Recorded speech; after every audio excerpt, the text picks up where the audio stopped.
시청자 여러분 안녕하십니까? 뉴스앤 이슈 시작합니다. 먼저 오늘의 주요 뉴스부터 보시겠습니다. 윤석열 대통령이 취임 이후 두 번째 국회 시정연설에 나서 내년도 639조 원 규모의 예산안 협조를 요청했습니다. 2010년 이후 처음으로 전년보다 줄였다며 건전재정 기조와 약자 복지에 중점을 뒀다고 강조했습니다. 더불어민주당이 헌정 사상 처음으로 대통령 시정연설 불참을 강행하면서 연설 전후 손팻말 시위를 벌였습니다. 국민의힘은 이재명 대표의 방탄을 위해 민주당이 책무를 져버렸다고 맹비난하면서 여야 갈등의 골은 더욱 깊어질 전망입니다. 검찰은 어제 김용 민주연구원 부원장 사무실 압수수색에서 확보한 문서 파일을 분석하면서 불법 자금 사용처 추적에 주력하고 있습니다. 김 부원장이 혐의를 강하게 부인하는 가운데 유동규 전 성남도시개발공사 본부장은 이재명 대표를 겨냥한 작심 발언을 이어갔습니다. 오늘 코로나19 신규 확진자는 4만 명대로 하루 새 2배 넘게 급증했습니다.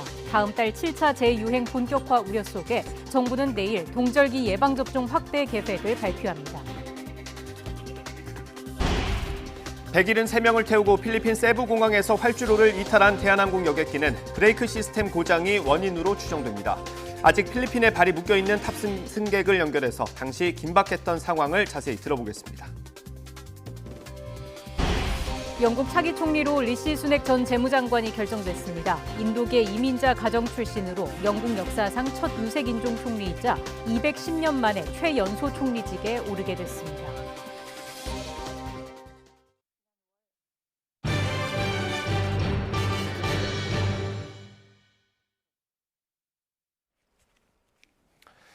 윤석열 대통령이 취임 이후 두 번째로 국회에서 시정연설을 했습니다. 내년도 정부 예산안을 설명하면서 국회의 협조를 구했습니다.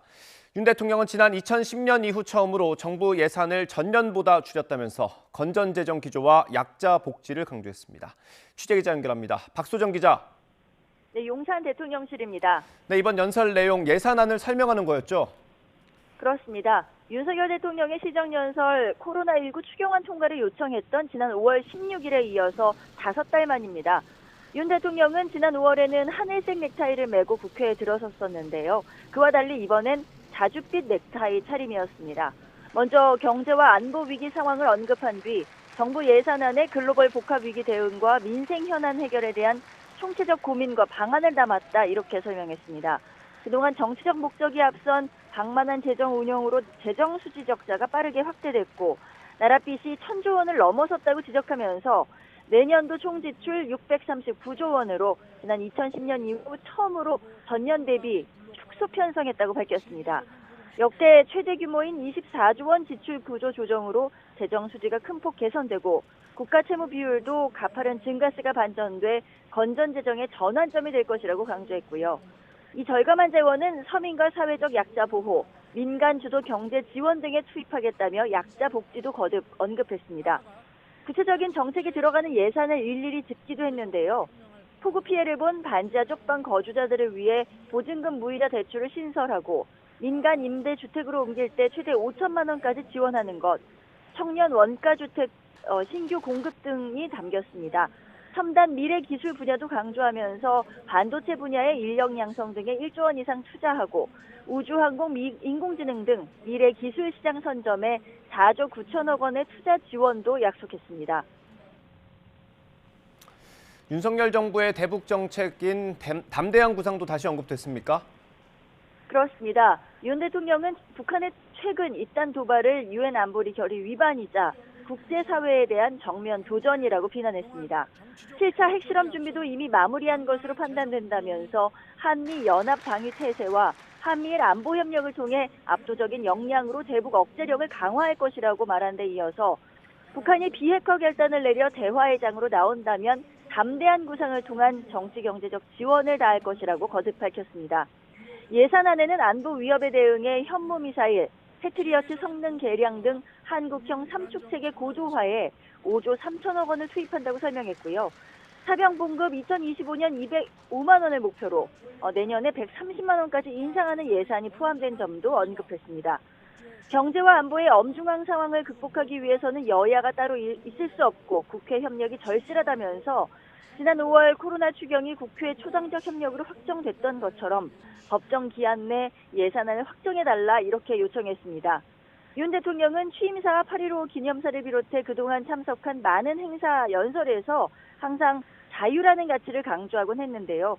오늘 시정 연설에서는 자유라는 단어를 전혀 언급하지 않은 점이 눈에 띕니다. 지금까지 용산 대통령실에서 YTN 박소정입니다. 이번 윤석열 대통령의 국회 시정연설에 민주당은 참석하지 않았습니다. 제1야당이 시정연설에 불참한 건 헌정사상 처음 있는 일입니다. 국회 취재기자 연결합니다. 김태민 기자. 네, 국회입니다. 네, 오늘 시정연설에서 좀 다른 때와는 다른 풍경이 연출됐죠? 네, 민주당이 헌정사상 처음으로 대통령 시정연설 불참을 강행하면서 국회 본회의장에는 텅 빈 좌석들이 가장 먼저 눈에 띄었습니다. 국민의힘 의원들은 힘찬 박수와 환호성으로 입장하는 윤석열 대통령을 맞았는데 시정연설 중간중간에도 박수가 이어졌습니다. 반면 정의당 의원들은 부자 감세 철폐, 국회 모독 발언 사과를 요구하는 팻말을 붙이며 항의의 뜻을 나타내기도 했습니다. 같은 시간 더불어민주당 의원들은 본회의장 맞은편 예결위 회의장에 모여 비공개 의원총회를 열었고 윤 대통령의 시정연설이 끝난 뒤에는 다시 국회 로텐도홀에서 손팻말 시위를 이어갔습니다. 이처럼 극한 갈등이 이어지고 있는 국회 모습에 대해 김진표 국회의장은 사전환담에서 윤 대통령에게 유감의 뜻을 밝히기도 했습니다. 들어보겠습니다. 정치권에 바라보는 우리 국민들 시선이 정말 한가슴에서 참 있습니다. 한가지 국회 모습이 가장 좋은 모습으로 국민들께 비춰져야 할 텐데 국회의장으로서 손들서 고맙습니다. 네, 그러면 연설 자체에 대한 여야 반응은 어떻습니까? 네, 먼저 국민의힘은 민주당의 시정연설 불참에 격앙된 반응을 보였습니다. 이재명 대표의 방탄을 위해 국회의원으로서의 책무를 져버렸다고 맹비난했는데요. 정진석 국민의힘 비상대책위원장은 민주당이 시정연설에 무성의한 태도를 일궈냈다고 지적하면서 사법의 정치화를 시도하고 있다고 비판했습니다. 들어보겠습니다. 새 정부의 첫 국회 시정연설을 이런 식으로 대하는 제1야당의 태도에 깊은 유감을 표합니다. 절대다수의 의석을 가진 민주당이 그 입법권을 당대표의 범죄 은폐 수단으로 활용하고 있는 것 같습니다.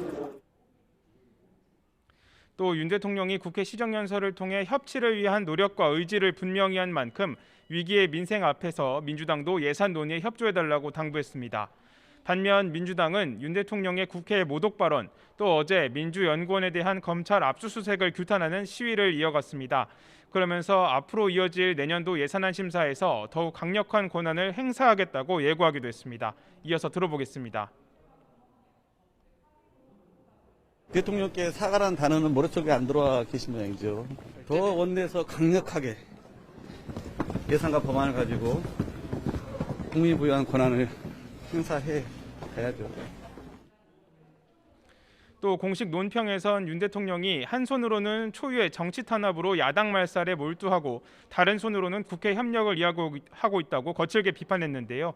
여야 갈등의 골이 끝을 모르게 깊어지면서 다가올 예산 정국에서도 강대강 대치는 계속 이어질 것으로 보입니다. 지금까지 국회에서 YTN 김태민입니다. 김용 민주연구원 부원장의 불법 정치자금 수수 혐의를 수사하는 검찰은 실제 이 돈이 어디에 쓰였는지 추적하면서 민주당 이재명 대표의 대선 준비 과정을 들여다보고 있습니다. 김 부원장은 혐의를 강하게 부인하는 걸로 알려졌는데 일단 돈을 건넨 대장동 일당은 계속 한 목소리를 내고 있습니다. 검찰의 취재기자 나가 있습니다. 나혜인 기자. 네, 서울중앙지방검찰청입니다. 네, 김 부원장은 받은 돈이 없다는 입장인데 그러면 검찰은 어떻게 보고 있습니까? 네, 검찰은 돈을 줬다는 대장동 일당의 진술이 일치하고 여기에 부합하는 여러 물증도 확보해 김 부원장의 혐의를 입증하는 데는 무리가 없다고 보고 있습니다. 어제는 앞서 한 차례 무산됐던 민주연구원 압수수색을 진행해 김 부원장 컴퓨터에서 필요한 문서 자료도 확보했습니다. 검찰은 확보한 자료가 많지는 않다면서도 김 부원장의 당내 지위와 역할을 입증할 수 있는 자료를 선별해서 가져왔다고 설명했습니다. 이제 핵심은 결국 김 부원장에게 건너간 불법 정치자금 8억여 원이 실제 어디에 쓰였는지 규명하는 건데요. 일단 김 부원장이 돈을 받은 사실 자체를 부인하고 이를 입증하더라도 불법 자금이 현금으로 건너간 만큼 용처 파악이 쉽지만은 않은 상황입니다. 다만 검찰은 김 부원장이 대장동 일당에게서 4차례에 걸쳐 불법 자금을 나눠받으면서 특정 시점에 많은 돈을 받았다는 점에 주목하고 있습니다. 8억여 원 가운데 5억 원이 지난해 5월에 한꺼번에 건너간 것으로 보고 있는데 이때는 대선 출마를 선언한 이재명 대표를 지지하는 민주당 의원 모임이 발족한 시점이었습니다. 검찰은 당내 조직 관리를 도맡았던 김 부원장이 새 분리기에 한창일 시기 큰돈이 필요했던 게 아닌지 의심하고 있습니다. 이처럼 이 대표의 대선 준비 과정 전반을 들여다보며 구속 상태인 김 부원장을 수시로 불러서 불법 자금의 용처를 추궁한다는 게 검찰 계획입니다. 네, 그러면 대장동 일당의 주장은 일관됩니까? 네, 이번 수사에 물꼬를 튼 유동규 전 본부장은 어제 대장동 사건 재판이 끝난 뒤에도 취재진 앞에서 여러 작심 발언을 쏟아냈습니다. 김 부원장에 대한 배신감을 토로하며 대장동 개발 비리 의혹에 대해서도 이재명 대표를 직접 겨냥했습니다. 법정에서 증인으로 나온 정영학 회계사에게 대장동 사업의 중요한 결정은 당시 성남시장의 지시에 따른 게 아니냐고 따지며 이 대표에게도 책임이 있다는 점을 강조했습니다. 다만 유 전 본부장은 이번 불법 대선 자금 의혹에 관해 앞서 이재명 대표가 이런 일을 몰랐겠느냐고 언급했던 언론 인터뷰 내용은 취지가 잘못 전달됐다고 말했습니다. 직접 들어보시죠. 대선 자금 관련해서 이재명 대표 직접 지시가 있었는지 본부장님께서 몰랐을 리가 없다라고 그 다른 사안에 대해서 말씀드린 거고요. 그 사안은 아닙니다. 하지만 유 전 본부장은 지난해 9월 검찰 압수수색 전후로 김용 부원장이 휴대전화를 버리고 병원에 입원하라고 지시한 건 사실이라고 주장하고 있습니다. 김용 부원장에게 불법 자금이 건너가는 과정에서 중간 전달자 역할을 했던 정민용 변호사 측 역시 어제 일부 기자들과 만나 돈을 만든 사람과 갖다 준 사람, 전달한 사람이 모두 똑같은 얘기를 하는데 왜 부인하느냐고 말하기도 했습니다. 네, 대선 과정이 아니라 더 예전에 받았던 금품도 지금 수사 대상에 올랐다고요? 네, 검찰은 김 부원장이 이재명 민주당 대표의 또 다른 측근 정진상 대표실 정무조정실장과 함께 과거 성남시 의원 시절부터 대장동 일당과 유착관계에 있었다고 보고 있습니다. 지난달 법원에 제출된 위례신도시 개발특혜 사건 공소장에도 과거 이들이 접대를 주고받은 정황이 고스란히 담겨 있습니다. 검찰은 당시 접대 정황이 담긴 문자 메시지를 복구해 연관성을 들여다보고 있고 김 부원장이 성남시 의원으로 일했던 2010년부터 2018년 사이 재산 변동 과정도 들여다보는 것으로 전해졌습니다. 지난 2014년 김 부원장과 함께 금품 수수 의혹이 제기된 정진상 실장의 경우 성남FC 후원금 의혹 사건으로 출국 금지 조처가 내려진 상태입니다. 당사자들은 모두 부인하고 있지만 수사 진행 상황에 따라 이들이 불법으로 받은 돈이 더 드러날 경우 이번 사건이 이재명 대표의 과거 성남시장, 경기지사 선거자금 수사로도 확대될 수 있다는 관측도 나옵니다. 지금까지 서울중앙지검에서 전해드렸습니다. 코로나19 신규 확진자 수가 하루 새 크게 늘었습니다. 다음 달부터는 새로운 변이가 주도하는 7차 재유행이 올 것이란 전망이 나왔습니다. 취재부서 연결합니다. 김현아 기자. 네, 사회 2부입니다. 네, 전문가들 사이에서 다음 달 재유행 전망이 나왔습니다. BQ1 변이는 뭔가요? BQ1 변이는 현재 미국과 유럽 등에서 확산하고 있는 변이입니다. 현재 국내 우세종인 BA5 변이의 하위 변이로 오미크론의 새로운 가지입니다. BQ1 변이는 국내에서도 조금씩 검출되고 있는데요. 전문가들은 이 변이가 7차 대유행을 주도할 수 있을 거라고 내다봤습니다. 방역당국은 이에 따라 해외 입국자 검역을 강화해 변이 모니터링을 강화하고 BA5에 대응하도록 개발된 2가 백신의 빠른 도입이 필요하다고 강조했는데요. 정부는 내일 2차 개량 백신 도입과 접종 계획을 포함한 동절기 예방접종 계획 확대 방안을 발표합니다. 신규 확진자 수는 분명한 증가세로 전환했습니다. 오늘 신규 환자는 4만 3천여 명으로 전날의 3배로 늘었고 위중증 환자는 225명, 사망자는 20대 1명을 포함해 17명입니다. 정부는 단풍철 관광객이 증가하고 각종 가을 축제도 열리고 있는 만큼 확산 추이를 면밀하게 점검하면서 실내 마스크 착용 등 개인 방역을 지켜달라고 거듭 당부했습니다. 지금까지 사회 2부에서 YTN 김연아입니다. 최근 공원에서 마약에 취해 지나가는 어르신을 마구 때려 숨지게 한 남성이 징역 35년형을 선고받았습니다. 이처럼 마약을 투약한 뒤 벌이는 2차 범죄는 꾸준히 이어지고 있습니다. 대책은 무엇일지 이준엽 기자가 짚어봤습니다. 골목길을 지나던 어르신을 느닷없이 발로 여러 차례 걷어차는 남성. 쓰러져 버린 어르신에게 옆에 있는 경계석을 들어 내리찍고 도망칩니다. 결국 어르신을 숨지게 한 42살 최모 씨는 1심에서 징역 35년형을 선고받았습니다. 재판부는 받아들일 수 없는 변명만 해 엄한 처벌이 불가피하다고 양형 이유를 밝혔습니다. 최 씨는 필로폰을 상습적으로 흡입해왔고 범행 역시 환각 상태에서 저질렀는데 범행을 관세음보살이 시켰다는 황당한 해명을 해왔습니다. 더는 마약 청정국이 아니라는 평가가 나올 만큼 마약 사범이 늘어가는 상황. 마약에 취해 저지르는 2차 범죄도 꾸준히 이어지고 있습니다. 지난해 말 필로폰을 투약한 40대가 헤어진 애인을 찾아가 여러 차례 폭행하고 흉기로 협박하는가 하면 올해 5월에는 마약에 취한 30대가 편의점과 식당에 차로 돌진해 손님들 3명을 들이받았습니다. 지난 5년 동안 마약을 투약한 환각 상태로 저지르는 2차 강력범죄는 모두 48건, 피해자는 51명에 이릅니다. 마약류들을 투약하면은 신경에 도달해가지고 그 전두엽이라는 게 뇌세포가 손상되기 때문에 감정 조절이 안 되기 때문에 제2의 범죄로 이어집니다. 전문가들은 마약 단속도 중요하지만 처벌 만능주의보다는 치료에도 관심을 기울여야 한다고 지적합니다. 중독자들을 환자로 보고 높은 재범률과 2차 범죄를 줄이기 위해 마약 중독을 전담 관리하는 체계를 마련해야 한다는 겁니다. 특히 마약 사범을 치료하는 센터나 출소한 사범들을 모니터링하는 제도를 꾸준히 활성화해야 한다고 조언합니다. YTN 이준엽입니다.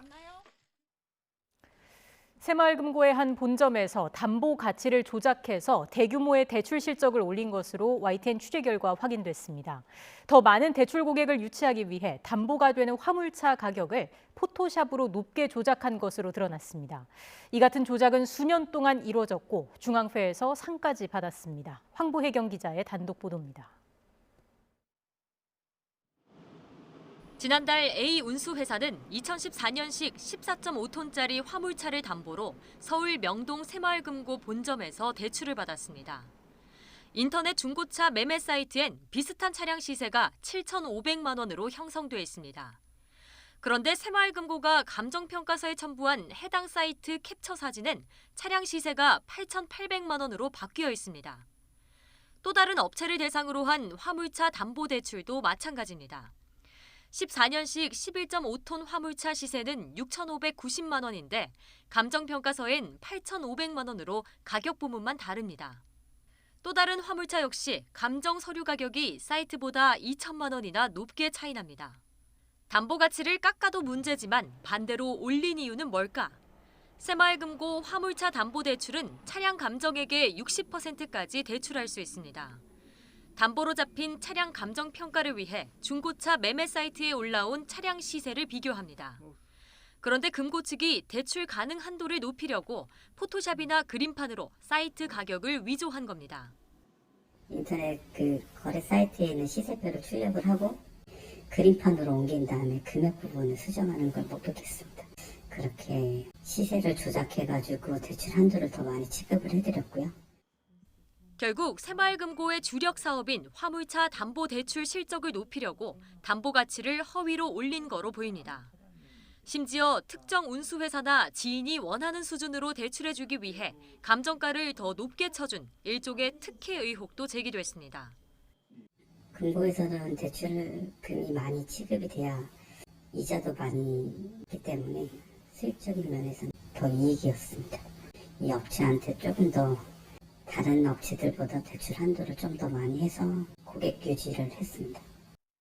이 같은 감정 서류 위조는 지난 2, 3년 동안 조직적으로 이뤄졌습니다. 아직 상환이 완료되지 않은 대출만 29건, 모두 30억 원에 달합니다. 감정 서류까지 위조해가며 마구잡이로 대출 한도를 높여준 건데 대출금 회수 과정에서 이자 연체 등으로 일부 손실도 발생한 거로 확인됐습니다. 이런데도 지난 4월 새마을금고 중앙회 측은 명동 본점을 자산 육성 부문 최우수 금고로 선정해 표창장까지 수여했습니다. 중앙회 측은 과다 감정이나 특혜 대출에 대한 문제를 인식하고 감사를 진행하고 있다면서 내부 규정 위반이 적발되면 징계 조치한다는 방침입니다. 이 같은 사문서 위조와 행사는 한 건만 확인돼도 5년 이하 징역에 처할 수 있는 중범죄에 해당합니다. YTN 황보혜경입니다.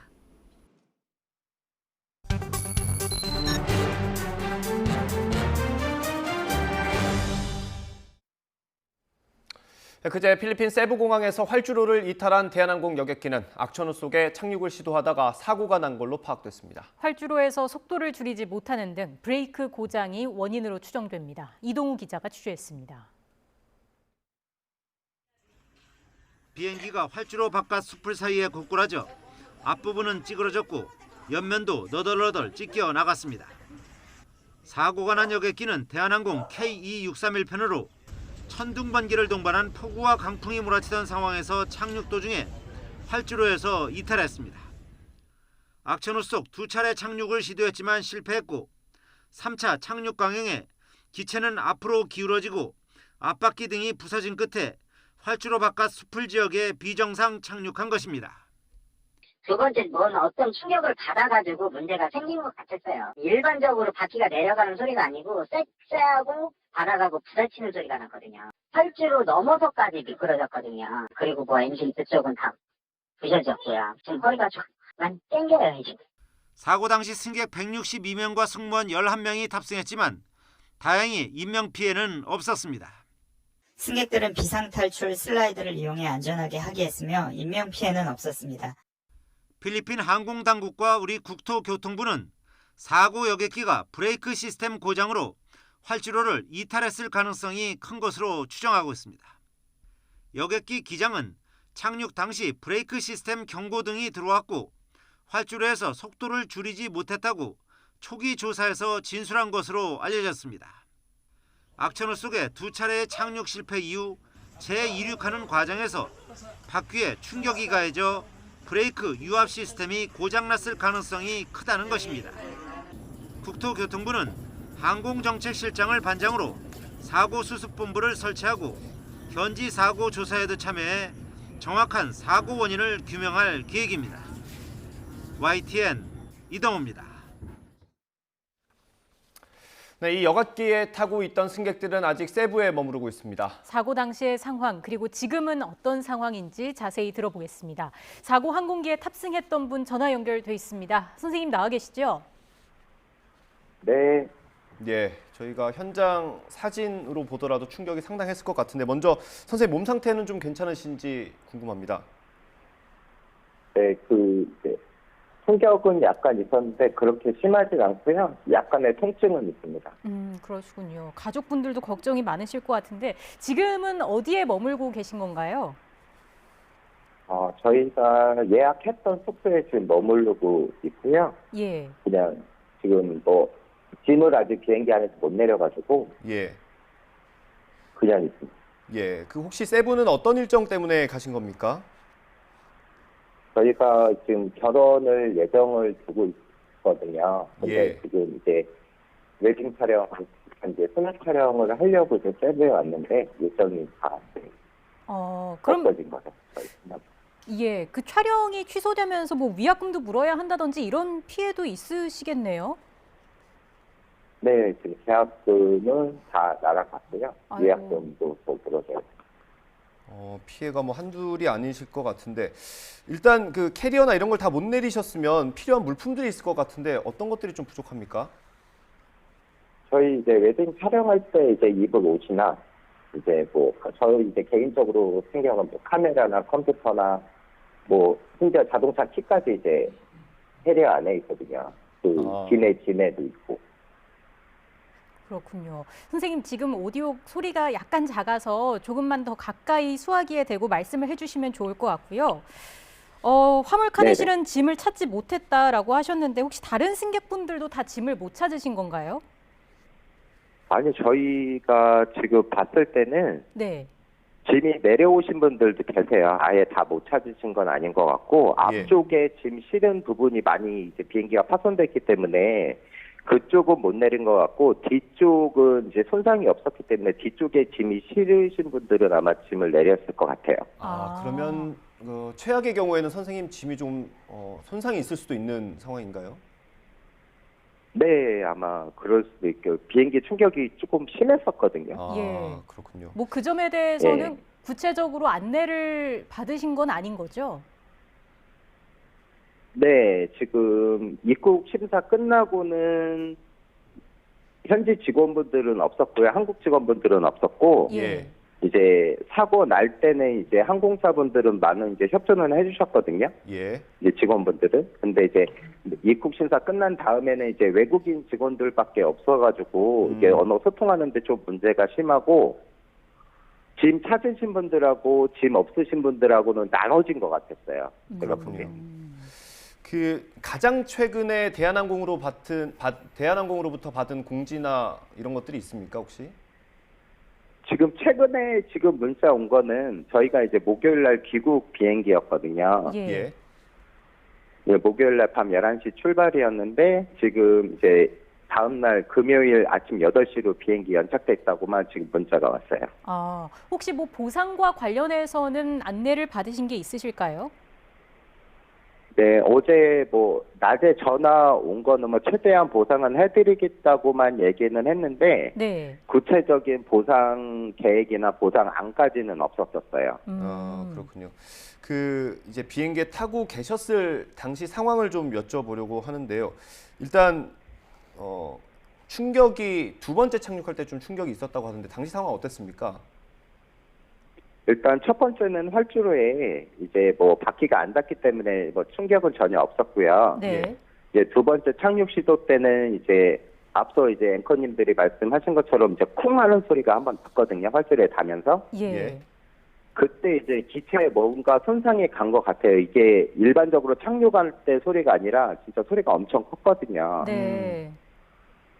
예, 그리고 나서 이제 세 번째 착륙 때는 이제 그때 이제 비상 착륙을 하게 된 거고요. 당시 기내 분위기는 어땠습니까? 승객분들 뭐 표정이라든지 좀 기억이 나실까요? 이제 세 번째 착륙할 때 이제 비상 착륙한다고 네. 조금 이제 일찍 얘기를 했으면 조금 준비를 했을 텐데, 그러니까 착륙하기 한 5분 전에 이제 그때 비상 착륙한다고 얘기를 하셨거든요. 예. 그러다 보니까 뭐 되게 일단 어수선했죠. 갑자기 그러니까. 그 2차 착륙을 시도했을 때 그 소리가 컸다고 하셨는데 그때 충격은 좀 어느 정도였습니까? 충격은 일단 하여튼 뭐가 부셔지는 소리가 났고요. 일단은. 그렇군요. 소리가 너무 컸어요. 외부에서 이제 안으로 들어오는 소리도 너무 커가지고. 혹시 첫 번째 착륙 시도할 때도 어떤 어려움이 있다라는 공지나 이런 게 있었습니까? 안내나? 일단 안내는 뭐 기상 악화로 인해서 그 착륙을 다시 한다고는 얘기는 하셨어요. 첫 번째 착륙할 때도 그런 안내가 있었습니까 혹시? 네, 이게 착륙할 때는 그런 얘기는 없었고 이제 어라운드 할 때 얘기를 하셨어요. 네. 기 내에도 좀 짐을 싣지 않습니까? 그 자리 위쪽에 실은 네네. 짐들이 막 떨어지거나 이런 일도 있었습니까? 아니요, 떨어지진 않았어요. 그랬군요. 이게 아무래도 네네. 겪을 수 없는 일들이지 않습니까? 항공기에서 사고가 난다는 것 자체가요. 그 승객분들이 좀 동요하는 모습이 네네. 있었을 수도 있을 것 같은데 어땠습니까? 일단 뭐 안에 뭐 여권도 못 가지고 내리신 분들도 계시고요. 일단 뭐 소지품을 아예 챙기지도 못하신 분들이 많이 계셨었거든요. 예. 그나마 저희는 이제 손가방 같은 경우는 갖고 내려가지고 입국 심사도 수월하게 했을 텐데 그러니까 그분들이 조금 더 어려운 분들도 계셨을 거고 또 그 안에 또 임산부분들도 타셨던 분도 계셨기 때문에 예. 그분들이 저희보다 조금 더 힘들었겠죠. 그렇네요. 임신부 경우에는 뭐 무릎 사이로 머리를 숙이는 그 자세를 취하는 것도 힘들었을 테니까요. 많이 걱정되고 아찔했을 것 네네. 같고요. 세 번째 비상 착륙한 뒤에는 그럼 바로 미끄럼틀을 통해서 하차를 하신 건가요? 네, 바로 미끄럼틀 이용해가지고 내려왔습니다. 예. 그리고 기체에서 최대한 멀리 떨어져 계셨던 거죠? 네, 이제 일단 외도 쪽 이제 공항 밖으로 철차선 밖으로는 일단 나갔거든요, 바로. 예. 네. 이게 저희 현장 사진으로만 봐도 기체가 굉장히 많이 손상이 된 것 같은데 이게 마지막 착륙할 때 그 충격이 지속되는 시간이 상당했을 것 같습니다. 어떻습니까? 한 시간은 한 1분 정도 미끄러서 그냥 쭉 내려간 정도였기 때문에 제가 지금 배 쪽에 지금 안전벨트 때문에 충격 먹어가지고 이제 빨간 게 부어 올랐어요. 저도 몰랐었는데 어제 보니까 그렇게 돼 있더라고요. 그 정도로 이제 벨트 쪽에 힘이 너무 많이 배 쪽으로 가해진 것 같아요. 그렇군요. 그 바로 인근이 또 민가였다는 얘기도 들리더라고요. 혹시 내려서 그 주변 상황 보신 게 있으실까요? 네, 내려서 진짜 한 500m 정도만 더 갔더니 민가를 덮쳤죠. 그렇군요. 그 저희가 접한 소식으로는 지금 그 이탈 사고 여파로 발이 묶였던 승객들을 태울 대한항공 대체 항공편이 인천국제공항에서 출발해서 이제 다시 태우고 돌아온다라고 알고 있는데 이게 승객들이 선택을 할 수 있는 사항인가요? 그거를 만약에 저희가 안내를 받았으면 선생님께 이제 말씀을 드렸겠는데 저희가 지금 안내 받은 사항이 하나도 없어요. 대체 항공편이 쓴다는 얘기도 못 들었고 저도 지금 인터넷 검색하면서 인천공항에서 지금 확인하면서 하는데 그런 내용은 전혀 들은 적이 없어요. 그러면 선생님께서는 아까 말씀하신 그 목요일날 돌아오는 비행편은 이제 원래 예정이 돼 있던 거고요. 대체편은 원래 안내를 못 받으셨다는 거예요. 예매했던 항공편입니다. 그러니까 대체편에 대한 안내가 전혀 없었다는 거죠? 네네.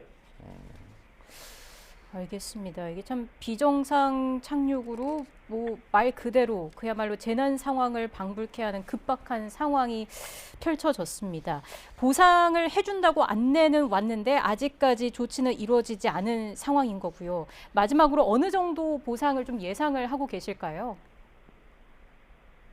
저희는 이제 실비라도 보상을 해줬으면 좋겠다는 생각이 드는 거죠. 예, 선생님. 이게 아무래도 사고가 굉장히 큰 사고였기 때문에 트라우마나 이런 게 좀 있을 수밖에 없을 것 같아요. 뭐 한순간에 보상으로 좀 마무리되기는 어려울 것 같은데 어떻게 생각하십니까? 저도 일단 저희 뭐 건강한 사람들이야 상관이 없는데 아까 말씀드린 것처럼 뭐 임산부 여성분 같은 경우가 제일 아마 심할 것 같아요. 왜냐면은 이제 태아 때문에 걱정이 좀 많으실 것 같아요. 그분 같은 경우는. 그렇네요. 많은 분들 건강에도 이상이 없으시기를 바라겠고요. 또 짐도 빨리 찾을 수 있기를 바라겠습니다. 승객들에 대한 보상도 제대로 마련돼야 할 것으로 보입니다. 사고기에 탑승하셨던 분 이야기 들어봤습니다. 선생님 오늘 말씀 여기까지 듣겠습니다. 고맙습니다. 네, 감사합니다.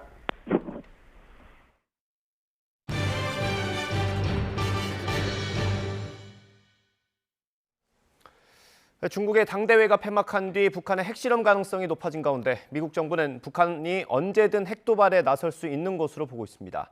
7차 핵실험에 대비해 한국, 일본과 만반의 준비를 하고 있다면서도 북한 김정은 위원장과 조건 없는 대화가 가능하다는 점도 분명히 했습니다. 워싱턴에서 권준기 특파원입니다. 미국은 이미 핵실험 준비를 끝낸 북한의 핵도발 시점이 임박한 것으로 보고 있습니다. 중국 당대회가 끝나고 미국 중간선거가 코앞으로 다가온 시점과 무관하게 꾸준히 가능성을 제기하고 있었다는 겁니다. Our concern regarding the potential for another North Korean nuclear test, which would be its seventh, has been consistent for some time now. 백악관 국가안보회의 존 커비 소통관도 북한이 언제든 핵실험을 할 수 있는 상황이라며 도발을 감행할 경우 국제사회와 책임을 묻겠다고 밝혔습니다. 또 북한 핵실험에 대비해 정보 수집 능력과 방위 역량을 높이고 있다며 한국, 일본과의 공조 강화를 거듭 강조했습니다. 특히 한국, 일본과의 방위 조약은 구두 계약이 아니라며 매우 예외적으로 중요하게 받아들인다고 말했습니다. 그러면서도 김정은과 조건 없는 대화는 지금도 가능하다고 밝혔습니다. We remain open to dialogue. We remain open to diplomacy. We recognize that diplomacy and dialogue remains the most effective path. 북한이 핵실험을 감행한 이후에도 대화 제안이 유효한지 묻는 질문에는 가정적으로 말하지 않겠다며 외교적 해법이 우선이라는 원론만 재확인했습니다. 유엔 사무총장도 대변인을 통해 한반도 긴장 고조 상황이 우려된다며 북한의 대화를 재개할 것을 촉구했습니다. 트럼프 행정부 때 국가안보보좌관을 지낸 존 볼턴이 과거에 북한 정권 교체를 논의했다는 점에 대해선 민간인의 말일 뿐이라며 미국은 북한의 적대적 의도가 없다고 미 국무부는 밝혔습니다. 워싱턴에서 YTN 권윤기입니다. 오늘 아침은 기온이 크게 떨어지며 날이 다소 추웠는데요. 다행히 한낮에는 어제보다 기온이 오르면서 공기가 한결 부드러워지겠습니다. 오늘 서울 낮 기온은 17도로 어제보다 2도가량 높겠습니다. 기온은 점차 오름세를 보이면서 내일은 서울 낮 기온 18도까지 올라 다시 온화한 가을 날씨를 되찾겠습니다. 오늘도 내륙은 대체로 맑겠지만 동해안 지역은 동풍의 영향으로 낮까지 약한 비나 눈이 더 이어지겠습니다. 또한 너울성 파도도 높게 일 것으로 보이니까요. 안전사고에 주의해 주시기 바랍니다. 오늘 낮 기온은 어제보다 조금 높겠지만 예년보다는 1에서 3도가량 낮겠습니다. 서울과 대전 17도, 광주와 대구는 18도로 예상됩니다. 내일 낮부터 추위가 누그러진 뒤 당분간 맑고 완연한 가을 날씨가 이어지겠고요. 목요일과 금요일 사이 영동 지방에만 또 한 차례 비가 내릴 전망입니다. 날씨였습니다. 리시 수넥 전 재무장관이 영국 차기 총리로 결정됐습니다. 인도계 이민자 가정 출신으로 영국 내각 역사상 첫 비백인 총리가 됩니다. 김진호 기자의 보도입니다. 의원 내각제 국가로 집권당 대표가 총리가 되는 영국에서 보수당 대표 후보 등록 마감을 앞두고 경쟁자인 보리스 존슨 전 총리와 페니 모돈트 원내대표가 모두 불출마 선언을 했습니다. 이에 따라 단독 후보가 된 수넥 전 재무장관이 보수당 대표와 총리로 결정됐습니다. It is the greatest privilege of my life to be able to serve the party I love and give back to the country I owe so much to. 수넥 총리 내정자는 300여 년에 걸친 영국 내각 역사상 백인이 도맡아온 총리 자리를 과거 대영제국 식민지 혈통의 인도계로서 차지하게 됐습니다.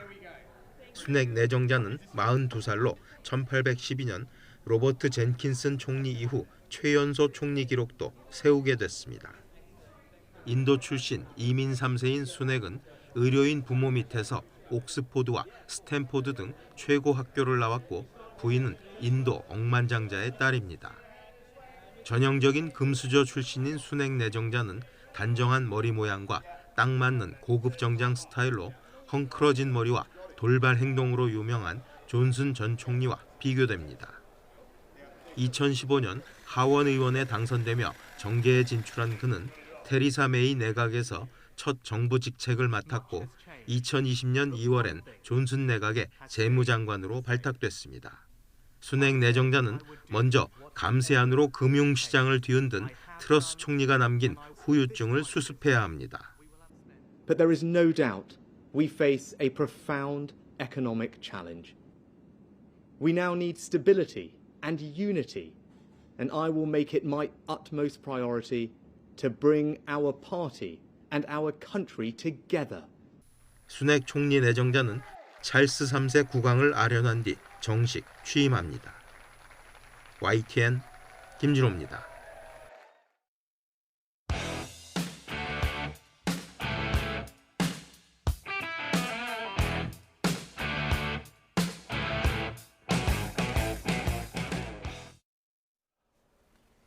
오늘의 정치권 이슈 짚어보겠습니다. 성일종 국민의힘 정책위의장, 전재수 더불어민주당 의원 두 분과 함께합니다. 어서 오십시오. 네, 안녕하십니까. 네, 오늘 오전 국회에서 윤석열 대통령이 시정연설을 했습니다. 내년도 정부 예산안을 설명하는 자리였는데요. 저희가 그 내용을 좀 요약을 했습니다. 먼저 들어보고 얘기 나눠보겠습니다. 인생에는 야당 탄압, 윤석열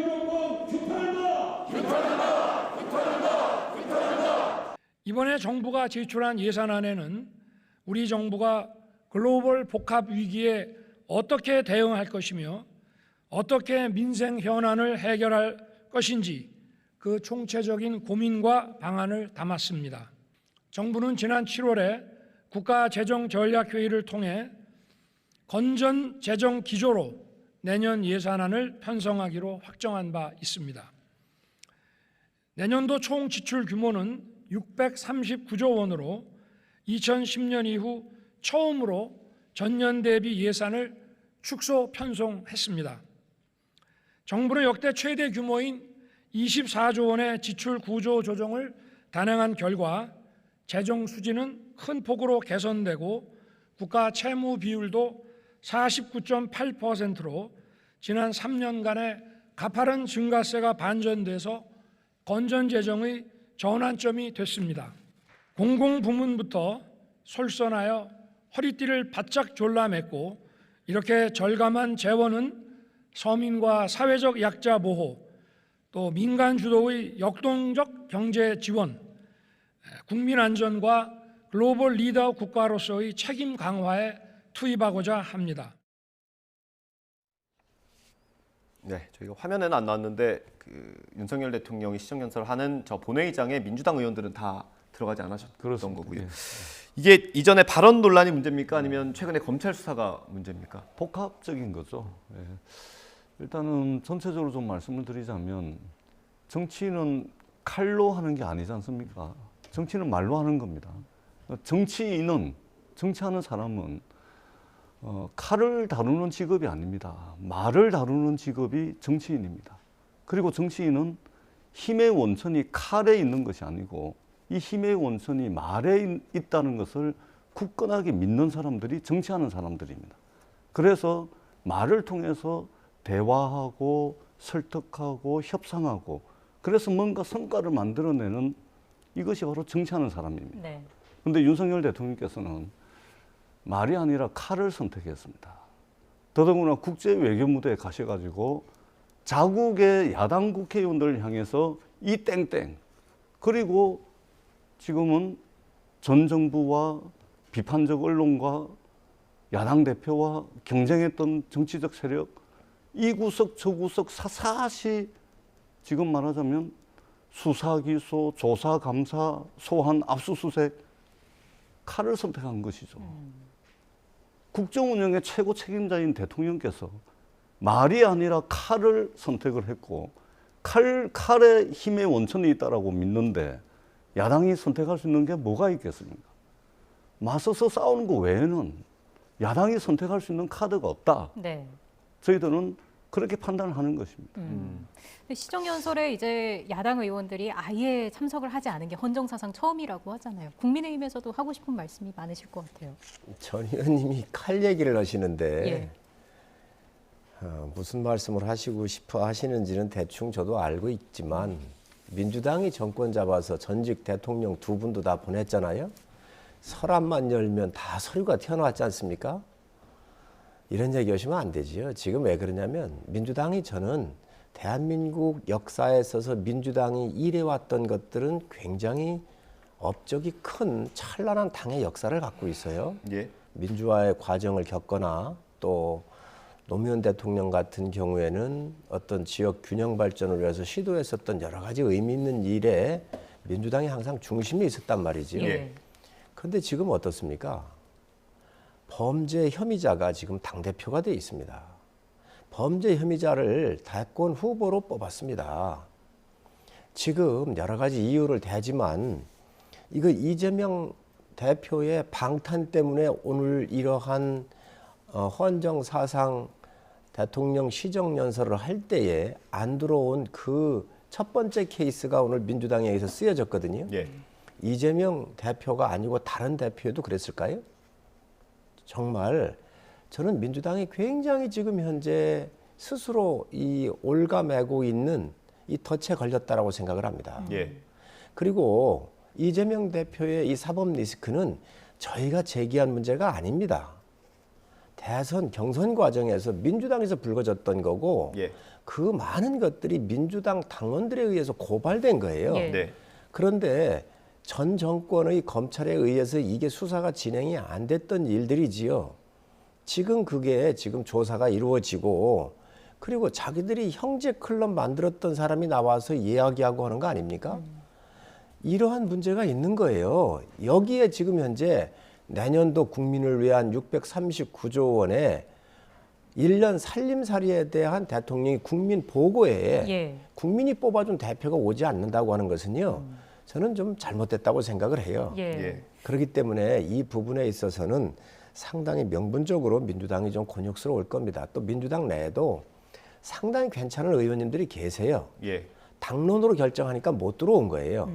당론으로 결정을 안 하고 개인한테 의사를 맡겼으면 전 의원님을 비롯해서 한 절반 정도는 들어오셨을 거라고 저는 봐요. 저 안 들어갔을 겁니다. 그런 말씀하지 마세요. 안 들어갔을 겁니다. 그래서 그런 문제가 있기 때문에 지금 민주당이 이러한 지금 행태는 굉장히 전 잘못됐다고 말씀드립니다. 제가 말씀을 안 드릴 수가 없는데 아마 민주당의 분열을 원하시는 것 같은데 저 그렇게 생각하는 의원 없다라는 말씀을 제가 분명하게 드리고요. 그다음에 대통령께서 시정연설을 오셨는데 이 시정연설은 뭐냐면 내년도 나라 살림을 이렇게 살겠다라고 국민들께 보고를 드리고 국회를 설득하는 자리입니다. 근데 설득하라고 오신 대통령께서 국제 외교 무대 가셔가지고 야당 국회의원들 향해서 50, 60, 70 먹은 야당 국회의원을 향해서 욕을 하고 이 땡땡이라 그러고 제가 대통령이라면 저 사과할 것 같아요. 사과도 안 하고 국회에 와가지고 뒤에서는 욕하고 다니면서 와가지고 설득을 하겠다? 아니 이게 개인적 관계에서도 그런 거 아닙니까? 욕한 사람이 사과해야 되는 거 아닙니까? 근데 그것도 없이 국회에 와가지고 내년도 살림살이 이렇게 했으니까 동의해달라? 설득하러 오셨다? 이게 말이 됩니까? 그리고 최근에는 야당을 향해서 종북 주사파라고 그러지 않습니까? 그리고 종북 주사파는 척결의 대상이지 협치의 대상이 아니다라고 이야기하는 거 아닙니까? 김문수 경산우위 위원장이 김일성주의자니 뭐 총살감이니 이런 이야기를 하는데도 옹호하고 보호하고 있지 않습니까? 그래놓고 국회에 오셔가지고 동의해달라? 이것은 있잖아요. 보통 저 부끄러움을 모르고서는 할 수가 없는 겁니다. 당장 제가 대통령이라면 정말 부끄러워서 국회에 와가지고 저렇게 못할 것 같아요. 국회에 오시려면 사과를 하시든지 유감 표명을 하시든지 그래야지 야당 국회의원 전체를 똘똘똘 말아가지고 욕하고 그래놓고 참 저렇게 오신다는 게 저는 이게 대통령이고 정치하는 사람이고를 떠나가지고 인간적으로서 저게 과연 가능한 자세와 태도인지 정말 대묻지 않을 수가 없습니다. 검찰 수사는 별개로 하더라도 대통령이 한 발언에 대해서는 좀 유감 표명을 할 수 있지 않냐라는 주장인 것 같은데. 지금 이 문제의 본질은 이재명 대표의 방탄의 문제가 있는 것이지요. 지금 다른 걸 꺼내다가 지금 또 붙인 대통령 거잖아요. 욕설을 지금 말씀드리는 겁니다. 그것도 그렇습니다. 외교의 공간적인 무대, 공식적인 무대가 다 마무리되고 한 이야기고요. 이 또한 전문가들도 분석이 안 되고 있지 않습니까? 그걸 가지고 얼마나 외교 참사라고 공격을 해댔습니까? 그런데 참사였습니까? 미국이 문제 삼았습니까? 일본이 문제 삼았습니까? 문제 삼은 건 민주당이 문제 삼은 겁니다. 그런데 문제 삼아도 좋아요. 그러면 그거에 대해 정확한 분석을 해야지 언론이 그 말에 대해서 자막까지 추측해서 분석도 안 해보고 전문가의 의견도 안 달아보고 안 들어보고 그걸 써대면서 그놈을 가지고 공격을 한 거 아니에요? 지금 저는 이런 행태에 대해서 야당으로서 그 부분에 공격을 할 수 있지만 도를 넘었다. 도를 넘었다. 저희는요. 김정숙 여사 옷 얘기가 나왔을 때 이 방송에 나와서도 그랬습니다. 영부인 옷 입는 것도 국격이다. 그러니 이 선에서 그만 중지하자라고 얘기를 했던 사람이에요. 예를 들면 대통령이 외교 무대에 나가서 했는데 그저 무슨 티끌 하나 잡을 게 없는지 현미경 갖다 놓고 샅샅이 본 사람들이에요. 그걸 봤더라도 전문가의 의견 하나 없이 한 거 아닙니까? 그래놓고 문제의 본질은 지금 야당 대표가 지금 현재 그 압수수색을 하고 측근들이 다 붙들려고 하고 있으니까 이런 걸 갖다가 붙여서 명분을 삼은 거지요. 저는 1년에 살림을 사는 게 국회의원한테 중요한 게 입법과 예산 아닙니까? 내년도 살림살이에 대해서 자당의 당대표를 범죄 혐의를 받고 있는 이 당대표를 보호하기 위해서 1년에 대한 내년도 예산에 대한 국가 살림에 대해서 이것을 내팽개친다고 하는 것은 있을 수 없는 이야기입니다. 들어올 건 들어오고 그 안에서 항의해도 좋습니다. 또 뭐 편말을 붙여도 좋습니다. 그렇지만 들으면서 또 뭐 항의할 건 항의하는 것이지 아예 이것을 안 하겠다고 하는 것은 국민에 대한 기본적 의무를 내팽개친 일입니다. 제가 성공한 대통령이 되기를 바라는 여당의 국회의원이라면 저는 저렇게 말씀하시지 않을 것 같아요. 오히려 여당 의원들이 나서서 이게 야당 국회의원뿐만 아니고 이게 삼권 분립이 돼 있는 상황에서 국회의원들을 향해서 이 땡땡이라고 욕하는 것에 대해서는 여당 국회의원이 오히려 나서가지고 그것은 그렇게 하시면 안 됩니다, 대통령님. 국회 없이 어떻게 국정성과를 내시려고 그러십니까? 제대로 좀 하시려면 이 부분에 대해서는 국회를 향해서 유감을 표명하시고 사과를 하셔야 된다라고 저 같으면 그렇게 이야기를 하겠습니다. 그것이 대통령에 대해서 올바른 소리고 협치가 가능하게끔 하는 여당의 역할이라고 저는 생각을 합니다. 저는 대통령의 인식을 말씀을 드리는 겁니다. 어떻게 이렇게 해가지고 내년도 예산 심사 협조해달라 이렇게 설득을 하시려고 합니까? 제발. 칼이 아니고 말로부터 힘이 나온다는 것을, 힘의 원천이라는 것을 우리 대통령께서 좀 돌아봤으면 좋겠다라는 말씀을 드리지 않을 수가 없습니다. 칼이 아니고 부정과 비리를 수사하고 있는 겁니다. 지금 상권 분립을 우리 전 의원님 말씀을 주셨어요. 맞습니다. 그런데 법원에 의해서 압수수색 영장이 발부된 거예요. 그거를 지금 민주당에서 막고 있는 거 아닙니까? 막았던 거 아닙니까? 그래 놓고 나서 지금 이게 부당한 탄압이다, 칼을 들이민다 그러는데 칼을 들이미는 게 아니라 수술을 하고 있는 겁니다. 지금 부정비리를 도려내라고 하는 국민의 명령에 의해서 하는 거고요. 이 모든 것들은 민주당에 의해서 고발이 됐거나 문제 제기된 것들이 아까 말씀드렸잖아요. 그렇기 때문에 이 문제를 가지고 지금 예산안하고 연결하는 것은 결코 바람직하지 않다. 민주당이 정말 써내려왔었던 찬란한 역사에 참혹한 흑역사로 기록될 수가 있습니다. 비리 수사로 말씀하시는데요. 한 말씀으로 제가 드리도록 하겠습니다. 224대 0입니다. 224대 0. 수사하세요. 범죄 혐의가 있으면 당연히 수사해야죠. 범죄자가 길거리에 돌아다니는 것을 범죄자가 길거리에 돌아다니는 왜 압수수색을 막아요? 있을 수 없는 일입니다. 수사하셔야죠. 그리고 죄를 졌으면 당연히 처벌받아야죠. 근데 224대 0입니다.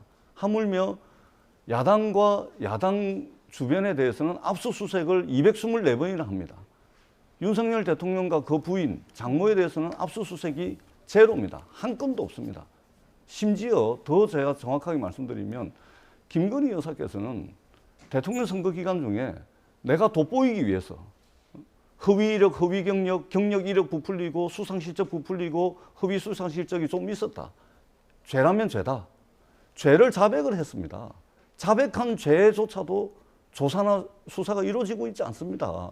이것이 과연 공정한 수사냐? 수사하시라니까요. 범죄 있으면 당연히 수사해야 되고 죄가 있으면 처벌받아야 됩니다. 그러나 공정하게 수사가 이루어져야 되고 같은 기준과 잣대로 이루어져야 되는데 야당에 대해서는 이 구석 저 구석 샅샅이 뒤져가지고 무려 압수수색을 224번이나 하고 집권 여당과 윤석열 대통령 부인 장모에 대해서는 단 한 건의 압수수색이 없습니다. 누가 어떤 수사 결과가 나오더라도 누가 이 수사를 공정한 기준과 잣대에 의해서 공정한 수사가 됐다.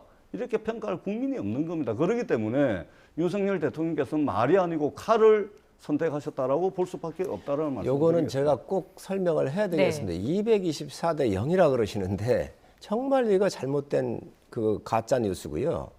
아니 지금 김건희 여사를 비롯해 가지고 친문 정권에서 3년 가까이 탈탈 털고 압수수색 안 했습니까? 친문 검사들이 있을 때 평검사들이 이거 종결하니까 이거 사인 안 한 게 이성윤 중앙지검장이었고 그 검사였잖아요. 그래 자기들이 아무리 털어도 안 나온 겁니다. 그리고 224대 0으로 국민들 자꾸 호도하고 있는데 224건 자, 보십시오. 성남 FC 얼마나 관계자가 많습니까? 대장동, 백현동, 변호사, 대납 얼마나 많습니까?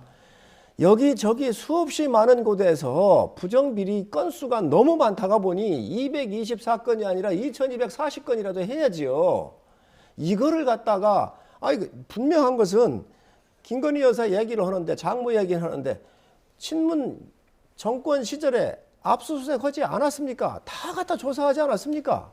그때 압수수색한 건 왜 빼십니까? 없습니다. 그리고 아무리 탈탈 털어도 못 털었기 때문에 지금 이 끝난 사건을 또다시 지금 자당의 대표를 보호하기 위해서 대통령 영부인을 끌어들이는 거죠. 오죽했으면 그 시대전환의 조정훈 의원이 남의 부인 건드리는 거 아니라고 얘기를 했겠습니까? 그분이 민주당이 위성정당으로 국회에 들어오신 분입니다. 제가 좀 말씀드릴까요? 그러면은 이재명 대표 부인은 왜 소환 조사하고 왜 기소를 합니까? 그 조정훈 의원 말을 인용을 할 거면 그리고 있잖아요. 당사자로 법카 썼잖아요. 범죄 일람표에 나와 있는 주가 조작 혐의에 대해서는 왜 압수수색하지 않습니까? 왜 자백한 죄에 대해서도 압수수색하지 않습니까? 양평의 공공지구 개발 비리 혐의에 대해서는 왜 수사하지 않습니까? 다 조사했지 않습니까? 그 정부에서. 224대 0을 누가 이해를 하겠습니까? 그 다음에 전 정권에서 다 했다 그러는데 그때 윤석열 대통령이 서울중앙지검장과 검찰총장을 하고 있었습니다. 지금 검사 출신 대통령이 검사복 위에 양복을 걸쳐 입은 형국으로 해가지고 한동훈 법무부 장관인 신복을 통해서 그리고 검찰이 한마음 한뜻이 돼가지고 마음대로 할 수 있는 그런 조건이 지금 다 만들어진 거 아니겠습니까? 그러니까 수사하세요. 다만 공정하고 같은 기준과 같은 잣대, 그 다음에 자백한 죄에 대해서는 적어도 하셔야 되는 거 아닙니까? 자백한 죄에 대해서는. 알겠습니다. 정말 문제가 많습니다. 검찰총장 시에 얼마나 찍어내기 위해서 노력을 했습니까? 오죽했으면 추미애 박범계 장관이 수사 지휘권까지 발동을 해서 윤석열 죽이기를 얼마나 했습니까? 이미 이거 나왔으면 죽었겠지요. 압수수색 다 해놓고 조사 다 해놓고 지금 와가지고 이거를 끌어들여서 이게 이재명 대표 이 혐의하고 동일선상에 놔달라고 하는 게 무슨 설득력이 있겠습니까? 마지막으로. 아니 나이 문제 있지 않습니까? 마지막으로 제가 한 말씀만 딱 드리도록 하겠습니다. 이 세상에는 칼로 벨 수 없는 것들이 많습니다. 그리고 칼로 벤다 하더라도 해결할 수 있는 게 많지 않다는 것을 꼭 좀 말씀드리고 싶습니다. 우리 전 의원님이 오늘따라서 이렇게 칼춤을 자꾸 추시려고 하는지 칼로레 칼 들고 휘두르고 있지 않습니까? 지금. 그건 뭡니까 이게? 칼이 아니고 수술하는 거라니까요. 칼이죠. 칼 들고 휘두르고 있잖아요. 수술의 칼로 검찰이 이게 부정비리를 칼이 아니면 사탕입니까? 지금 수술을 하는 겁니다. 수술. 칼이 아니면 말입니까 이게? 수술입니다. 수술. 잠깐 정리를 하겠습니다. 저희가 비집고 들어갈 틈이 없을 정도로 굉장히 뜨겁게 토론이 진행이 되고 있는데 오늘 오전 상황 다시 한번 좀 돌아가겠습니다. 민주당이 오늘 국회 시정연설에 불참을 했고요. 어제 민주당산의 민주연구원에 대한 압수수색이 이제 배경이 되기도 했습니다. 그래서 이재명 대표가 좀 울먹이는 모습을 보이기도 했지 않습니까? 그 모습은 어떻게 보셨는지요? 참 측은하다고 봤습니다. 측은하다. 왜 정치를 하십니까? 저런 대역을 하는 연기를 하셔야지. 아니 세상에 생각을 해요. 법원에서 영장을 발부했잖아요. 그걸 지금 거부한 거 아닙니까? 그렇잖아요. 본인이 옛날 했었던 이야기 다 있잖아요. 그런 적폐 수사는 매일 해도 괜찮다고 한 사람이에요. 자기는 왜 피해 가십니까? 저는 이재명 지사의 옛날의 말과 지금의 말에 너무 문제가 많다. 그리고 지금 이재명 지사 정확하게 아셔야, 대표 정확하게 아셔야 됩니다. 유동규가 저희 당 사람입니까? 정진상이나 이런 사람들 다, 김용 부위원장 다 저희 당 사람들입니까? 자기 최측근에서 일어난 일들이고 자기 측근들 속에서 지금 분화가 일어난 일입니다. 그런데 그거를 자기가 본인이 문제 없다고요? 그리고 이런 사건들이 다 본인이 성남시장 재임 시절 일어났던 일 아닙니까? 그러면 책임을 져야죠. 누가 결제했습니까? 그래놓고 나서 지금 와가지고 또다시 정치 탄압이고 야당 탄압이고 정치 보복이라고 그러는데 지금 분명한 것은 윤석열 대통령은 이재명 대표하고 경쟁 관계에 있는 분이 아닙니다. 그런데 무슨 정치 탄압을 합니까? 그러니까 우리가 차를 운전을 하다가 아주 경미한 교통법규를 위반했을 때 경찰한테 들킵니다. 그럼 경찰이 다가와가지고 어디 경찰서 소속의 누구누구인데 지금 이런저런 교통법규를 위반했습니다. 그러니까 운전면허증 제출해 주십시오. 예. 아마 한 번쯤 경험이 다 있을 겁니다. 법 집행은 이렇게 하는 겁니다. 법 집행 기관은 이렇게 하게 되어 있습니다. 경미한 교통법규 위반에 대해서도 그렇게 하는 것입니다. 더더구나 압수수색과 같은 강제 수사는 있잖아요.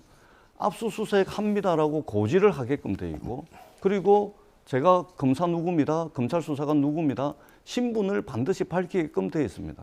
근데 어제 어떻게 했는 줄 압니까? 아침 8시 45분쯤에 네. 민주당 당사는 지문을 찍거나 아니면은 신분증을 갖다 대야지 문이 열립니다. 예. 그런데 출근하는 사람들 텀에 지금 영상이 다 공개되어 있잖아요. 출근하는 사람들 텀에 끼어가지고 검사와 검찰 수사관 17명이 출근하는 사람들 텀에 끼어가지고 압수수색에 대한 고지도 없이 그다음에 신분을 밝히지도 않고 그냥 들어와 버린 겁니다. 네. 법 집행기관으로서 할 수 있는 일이 아니죠. 당연히 압수수색에 협조를 해야죠. 그래서 저희들이 이전에 다른 정당에 대해서도 그다음에 청와대라든지 언론사에 대해서 압수수색을 했을 때도 강제로 압수수색에 들어왔을 때 검찰과 협의를 해가지고 협조를 해드립니다. 어떻게? 검찰이 요구하는 자료를 임의 제출의 형식으로, 임의 제출 방식으로 이렇게 협조를 다 해드립니다. 그래서 저희들이 검찰에 요구하는 자료가 있으면 우리가 임의 제출 형식으로 협조를 해드리겠습니다라고 제안을 했는데 굳이 그것까지도 거부하고서 압수수색 고지도 안 하고 신분도 안 밝히고 출근하는 사람들 텀에 끼어가지고 밀고 들어온 겁니다. 오늘 응당하지 못한 일이죠. 아니 오늘 전 의원님 왜 저러시는지 모르겠어요. 그 아주 굉장히 공정하게 말씀을 잘하시고 정확하게 하는데 너무 패드를 찌르나 보죠. 잠깐만 아니 대한민국에서 압수수색 하는데 내 압수수색 나간다라고 고지한 거 봤습니까? 고지하면 다 은희 가고 다 도망가고 그럽니다. 아 왜 그러십니까 정말. 그리고 자 이미 제출 현장에서 이미 제출 그 사실관계를 호도하지 그 마시고 현장에서 하게끔 되어 현장에 있습니다. 들어 닥쳐가지고 내가 수사관이고 형사소송법 보세요. 현장에 닥쳐가지고 이러이러한 공무를 집행하고 있다라고 신분증을 보여주고 압수를 해 가지요. 어떻게 고지를 합니까? 그 다음에 이미 제출 얘기하는데 아니 청와대도 근무해 보셨잖아요, 전 의원님. 국가 기밀이거나 아주 중요한 보안 시설에 대해서는 이미 제출을 하지. 지금 민주당이 무슨 국가 기밀을 다루고 있는 엄청난 군 보안 시설이거나 기밀 시설입니까? 이거를 검찰이 모르겠습니까? 아 오늘 왜 그러세요? 있잖아요. 우리가 언론사에 대해서 검찰이 압수수색 할 때도 이미 제출 형식으로 했습니다. 그다음에 국민의힘에 대해서도 이전에 압수수색을 할 때 이미 제출 방식으로 했습니다. 이번에 민주당도 마찬가지입니다. 이미 제출 방식으로 검찰의 압수수색에 협조를 하던 전례들이 굉장히 많다는 말씀을 드리고 압수수색 현장에서는 압수수색에 대해서 고지를 하게끔 형사소송법에 규정이 돼 있고 신분을 밝히는 것도 다 규정이 되어 있습니다. 그거 하지 않은 것은 명백한 사실입니다. 동영상 보시면 나옵니다. 대한민국 국민들이 압수수색을 당했을 때 고지받은 국민이 한 명도 없습니다. 예, 아마 현장에서 고지를 말씀하시는 것 그렇습니다. 같고요. 현장에 가가지고 그 자리에서 제가 공무하라. 그러니까 아이고 다 그걸 안 했다. 아니 동영상에 다 나와 있잖아요. 민주당에 가가지고 다 내밀었잖아요. 그렇지 않습니다. 동영상 공무 봐서요. 집행을 방해해놓고 지금 와가지고 고지를 안 했다라고 하면 동영상을 보고서도 저렇게 말씀을 하시고 저 완전히 동영상 보십시오. 아니, 똑같이. 바이든이라 해놓고 난리면이라 그러고 이제는 이 땡땡까지 안 했다 그러고 도대체가 눈이 있으면 눈으로 보시고 귀가 있으면 귀로 들으시기 바랍니다. 알겠습니다. 예, 저희가 이 정도에서 마무리하도록 하겠습니다. 압수수색은 어제 일단 포렌식해서 자료 가져갔으니까요. 뭐 추가로 압수수색이 나왔을 때 또 이런 얘기가 똑같은 일이 벌어지면 그때 다시 한번 얘기 나눠보고요. 당내 분위기도 좀 안 좋지 않습니까? 뭐 김혜영 전 의원 같은 경우는 이재명 대표에게 직접 내려오라는 언급을 했는데 의원님 생각은 어떠십니까? 김혜영 의원과 관련해서는 저희들이 분명하게 말씀을 드리겠습니다. 김혜영 의원과 같이 생각하는 사람은 지금 당내에 없습니다. 그리고 김혜영 의원은 지금 현재 지역위원장이거나 현역 국회의원이 아니고 그냥 당원입니다. 그리고 김혜영 의원 잘 아시겠지만 저 말씀에 충정은 제가 이해를 합니다만 매번 무슨 일이 있을 때마다 매사에 저렇게 해오신 분이기 때문에 저분의 어떤 말씀에 어떤 뭐 참신한 메시지가 있거나 또는 뭐 어떤 뭐 바람을 일으킨다거나 또는 동의를 할 만한 의원들이 없습니다. 왜? 이게 가끔 그렇게 해야지 문제의식이 있을 때 매번 무슨 일이 있을 때마다 기다렸다는 듯이 저렇게 합니다. 저는 행태는 민주당 의원들의 동의를 얻기 어렵고 민주당 지지자들의 동의를 얻기 어렵다. 이렇게 제가 분명하게 말씀을 드리도록 하겠습니다. 네. 정치는 내 진영의 지원이나 지지도 중요하지만 국민 전체에 주는 메시지가 정확해야 내 진영에 대한 지지도 받을 수 있습니다. 지금 이 김혜영 의원 같은 경우는 20대 저희가 같이 의정 생활을 해봤잖아요. 네. 조국 사태나 이러한 중요한 사건이 있을 때마다 집권당이었지만 용기 있게 의견을 내신 분이 김혜영 의원입니다. 또 한 분이 조응천 의원 같은 분들이십니다. 전번에도 우리 전 의원님도 굉장히 옳은 얘기를 하시던데 바로 이런 게 당의 건강성이에요. 저희 당도 똑같습니다. 저희 당도. 그래서 이게 당이 다양한 사람들의 의견이 모아져 의견을 낼 수 있는 사람들이 다양성을 갖고 있어야 되고 네. 특히 이번 같은 경우 당내 당대표잖아요. 예. 대선 후보였잖아요. 굉장히 가지는 상징성이 있습니다. 그런데 이런 부정 비리가 지금 드러나고 있고 네. 드러나는 것도 자기 진영에서 터져서 나오고 있는 거예요. 이런 부분들을 덮으려고 해서는 안 된다. 오히려 정말 민주당이 잘 간직하고 있는 좋은 가치들이 지금 파괴되고 있다. 당대표에 의해서.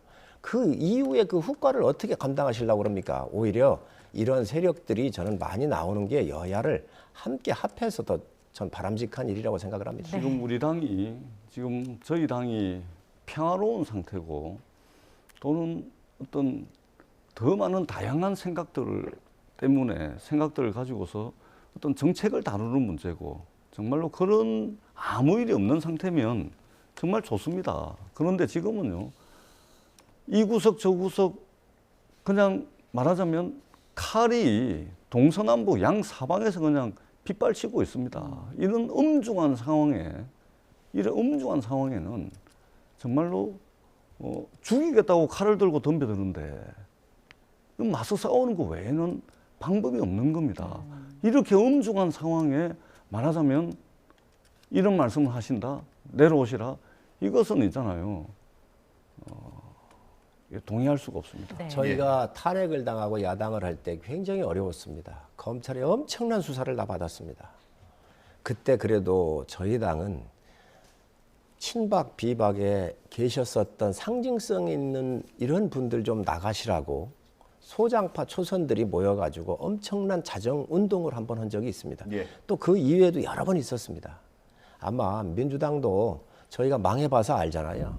그 망한 상태에서 5년이라는 세월을 또 지나와 봤기 때문에 이런 자정작용이 필요한 거지요. 네. 그래서 민주당도 아마 좀 지나면 이런 건강한 세력들이 뭐 전 의원님 같은 분들 또 나오실 거고 많이 등장할 거라고 봅니다. 네. 저희들은 망하는 길을 가지 않기 위해서 지금 이런 말씀을 드린다라는 말씀도 아울러서 드리도록 하겠습니다. 알겠습니다. 자, 이 주제는 여기서 이제 마무리를 하고요. 이번에는 어제 있었던 법무부 국감 이야기로 좀 넘어가 보겠습니다. 민주당 김의겸 의원, 한동훈 장관의 술자리 의혹을 제기했는데요. 한동훈 장관은 근거 없는 의혹 제기다 강하게 반발했습니다. 그 모습 잠깐 보고 돌아오겠습니다. 김앤장 변호사 30명가량이 있었습니다. 그리고 윤석열 대통령도 이 자리에 이 청담동의 바에 합류를 했습니다. 기억나십니까? 이 자리에 있었던 그분의 한번 그 녹음을 한번 저에게 주어진 시간만큼 한번 들어보겠습니다. 위원장님, 나중에 저한테 그 답변할 기회를 충분히 주십시오. 네, 그렇게 하겠습니다. 김앤장 애들을 모아놓고 하는 거였어. 한동훈에 윤석열까지 다 온 거야. 와가지고 술 마시고 노래 부르고 우리 첼리스트가 연주부터 한 곡 하고 동백아가 씨 그거 하는데 자기도 연주해달래. 인식하기 해주기? 자기 연주할 때 동백아가 씨 자기가 부르겠대. 동백아가 씨는 윤석열이 했고. 저는 뭘 했나요? 왜 안 나오죠? 뒤에? 자, 위원님. 위원장님, 제가 답변 드리겠습니다. 네, 답변하십시오. 위원님 저한테 이재정 의원 관련한 것도 거짓말 하신 다음에 다 들통났는데 사과도 안 하셨죠. 제가 저 비슷한 자리에 있거나 저 근방 1km 안에 있었으면 저는 뭐 걸겠습니다. 위원님 뭐 거시죠. 저런 정도 가지고 지금 스토킹하는 사람들하고 야합해서 이런 식으로 국무위원을 모욕하는 거에 대해서 자괴감을 느끼고요. 위원님 저 술 못 마시는 건 아십니까? 그러면 제가 저기 가서 술을 먹었다는 얘기예요? 아니면 저 자리에 있었다는 얘기입니까? 저는 저 술자리를 별로 안 좋아하거든요. 꼭 가야 되는 자리도 안 나가고 회식 자리도 안 갑니다. 제가 검사 생활하면서 주로 강한 사람들과만 좀 척을 지면서 왔기 때문에 꼬투리 잡기가 저기서 제가 노래를 부르고 동백 아가씨를 했다고요? 자신 있는 말씀이신가요? 의원님, 저는 다 걸게요. 의원님 뭐 거시겠어요? 저는 다 걸게요. 자, 첫째 구체적으로 얘기하겠습니다. 저는 법무부 장관직 포함해가지고 제가 뭘 앞으로 어떤 주의 공직이라든가 뭐 다 걸겠습니다. 의원님 뭐 거시겠습니까? 의원님 뭐 거시겠습니까? 거시는 거 좋아하시잖아요. 어떻게 봐야 할지 모르겠습니다. 어떻게 보셨습니까? 논평할 가치가 있을까요? 아주 치명적인 똥볼을 이렇게 종종 찾으시는데 전 감사할 뿐이죠. 의원님. 현대 민주주의 사회에서 상권 분립은 민주주의 요체 중의 요체입니다. 엄격한 상권 분립이 대한민국에도 정립이 되어 있습니다. 엄격한 상권 분립 체제에서 국회는 묻는 곳입니다. 국회는 질문하는 곳이죠. 네. 그럼 행정부는 뭐 하는 데냐? 답하고 책임지는 곳입니다. 물을 수 있죠. 그런데 다만 묻는 데 있어서 뭔가 좀 확인하고 또 확인하고 또 확인하고 또 확인해서 물었으면 하는 아쉬움은 있습니다. 그러나 이 내용이 A부터 Z까지 전부 허위 사실은 아닌 것 같아요. 군데군데 팩트도 있는 그런 것 같습니다. 그럼에도 불구하고 확인해 또 확인해 또 확인해 또 확인을 해서 국회가 묻는 것이 본령이긴 하지만 네. 그렇게 좀 했으면 좋겠다는 말씀을 드리고 특히 한동훈 법무부 장관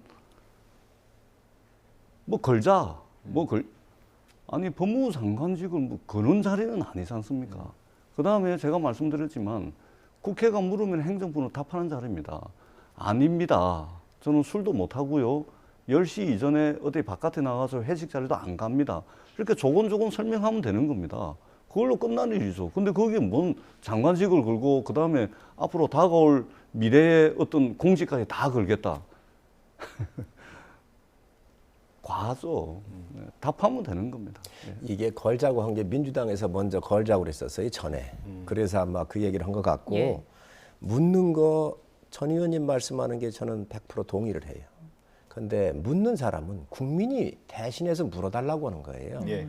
그렇기 때문에 국민이 요구하시는 것을 대신 묻는 자리에 있는 게 국회의원이기 때문에 물을 땐 언제 어디서 누구한테 어떻게 했는지에 대한 정확한 팩트를 확인하고 물어야지.